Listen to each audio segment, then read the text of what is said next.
عمران خان صاحب کے ساتھ بہت اچھے تعلقات ہیں۔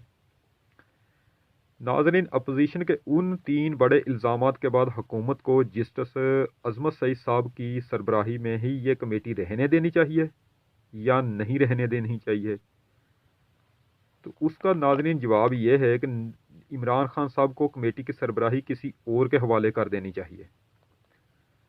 ناظرین، انکوائری کمیٹی کا سربراہ تبدیل کرنے کے بعد سوال یہ پیدا ہوتا ہے کہ کیا اپوزیشن کسی دوسرے بندے کی سربراہی قبول کر لے گی؟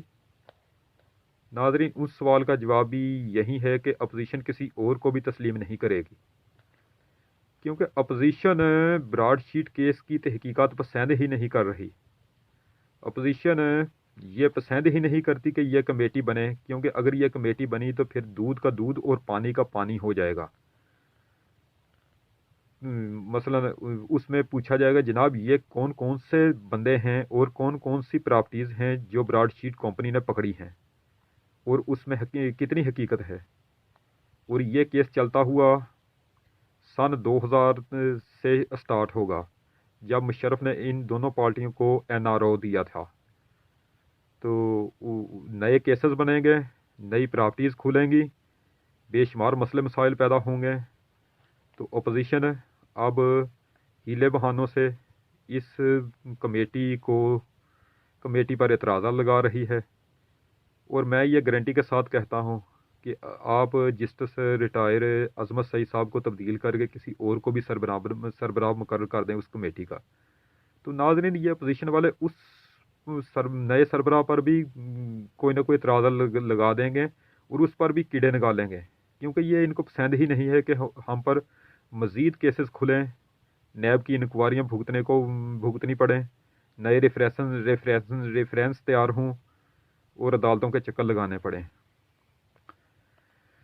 تو ناظرین، آپ مسلم لیگ نون کی پرانی تاریخ اٹھا کر دیکھ لیں تو آپ کو بخوبی اندازہ ہو جائے گا، ان کو جج سے کوئی مسئلہ نہیں ہوتا یا کسی کمیٹی کے سربراہ سے کوئی مسئلہ نہیں ہوتا، ان کو جو مسئلہ ہوتا ہے وہ فیصلے سے ہوتا ہے۔ فیصلہ اگر اچھا آئے تو یہ کہتے ہیں کہ عدلیہ کا بول بالا ہو گیا، عدلیہ کی آزادی کمال ہے، عدلیہ نے انصاف کا بول بالا کر دیا، اور ہم ان ججز کو سلوٹ پیش کرتے ہیں۔ فیصلہ اگر اپنی مرضی کے مطابق آئے تو، لیکن اگر فیصلہ مرضی کے مطابق نہ آئے، فیصلہ مرضی کے خلاف آئے، تو وہی جج ان کے لیے بہت برے بن جاتے ہیں، اور یہ پھر عدلیہ کو گالیاں بھی دیتے ہیں، توہین عدالت کرتے ہیں، دھمکیاں دیتے ہیں اور نقصان پہنچانے کی بھی کوشش کرتے ہیں۔